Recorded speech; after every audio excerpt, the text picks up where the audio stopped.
I feel like I'm dealing something that wasn't meant for me. I'm sure some guy with great aim can land his shots, but my thumbs are made of butter and corrective surgery seems to be my only recourse. I fired, and I missed. So I fired again, and I missed.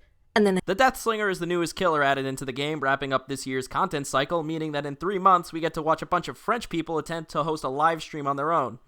A lot of people and just people are laughing and just... Okay, that was a little mean. Anyway, the killer. The Deathslinger is a Rudy Tooty fucking cowboy that is probably going to drive me insane, but I'm gonna make a video about it because I'm a being of validation, so let's fucking go. Obviously, you saw about 5 seconds ago that my first impression is that aiming his gun with a thumbstick feels like you're holding a giant oiled up whale cock, especially when you're a PlayStation peon. What? Granted, that said, I don't think he's bad, just a little weird. Obviously, he's got some sort of incestuous relationship with the Huntress, with the latter being able to throw her hatchets for instant damage, and the other is able to pull his gun to his chin before the heat death of the universe. I know that this is just a feeling thing, but the sheer fact that the moment you push the button, boom, you're ready to fire, makes a giant difference. That said, your shot is about the size of my self-esteem, and even once you hit people, you still have to earn your damage, meaning that he's still different enough to earn his existence. Granted, if the speared target is healthy, you can just let the chain break when you don't want to bother actually trying to hit them if you're willing to put up with the extra stun time. Since it still deals damage, it's not really all that big of a deal, you just need to chase them for a little longer if you do. Plus, when you hit them, you inflict a deep wound that they'll need to fix. So sometimes the injure is just enough, though be careful not to get dicked around if you play the game like I do. Granted, I really like to call out the guy that said this man doesn't need to loop, because holy fuck, you'd think I'm on some shit. What's that? It's called the loop-de-loop. You gotta take lace in each hand.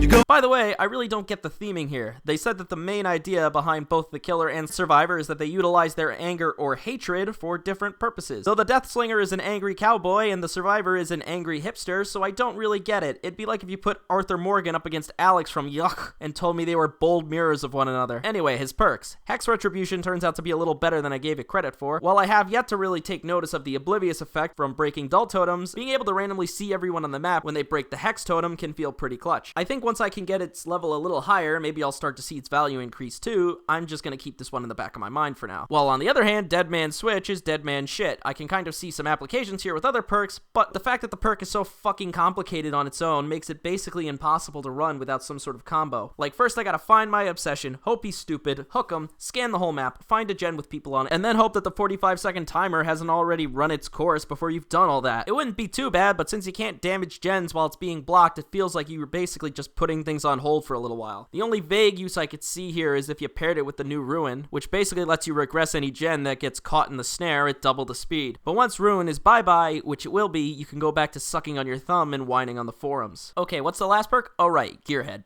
Moving on. As for his add-ons, I only really want to say that his red ones seem like the most underwhelming thing on earth. Why the hell would I ever want to see the auras of people nearby when I've got a guy speared? It's not awful, but when I think of red add-ons, I think of Michael stalking the one AFK guy, then wrecking my team. And the one that makes the guy exposed, as long as you spear him from a mile away, prevent him from getting stuck on anything, and make sure you wash your hands with soap afterwards, speaks for itself. Alright, anyway, now that I've filled my apathetic jerk quota, I'm gonna talk about some less than sarcastic thoughts. I think under certain conditions, this guy can have some pretty terrifying potential. If you stick monitor and abuse on his already tiny terror radius, you can probably spear some guys without them ever even noticing you. And if you're that Grandmaster Widowmaker main on that Smurf you totally insisted was real, I bet you'll find it pretty easy to nab people and bring them close. Just remember that they have a good amount of options to dodge, and everyone's going to laugh at you forever for being so stupid if you mess it up. I have a good feeling he'll end up being reasonably good in the long run, but I also wouldn't be shocked if he doesn't exactly break new ground. I don't really have much more to say, since I think my perception of him will likely change in the coming weeks, which is why this video isn't really all that long. Though if you do want longer content, I did just make a nearly 20-minute video about a game that has absolutely no relation to this one, but I think I at least deserve a pat on the back for once. I'm gonna go veg out and wonder when I'll be able to catch the coronavirus. That way I could do my two favorite things at once with minimal effort: lay in bed and kill old people without even thinking about it.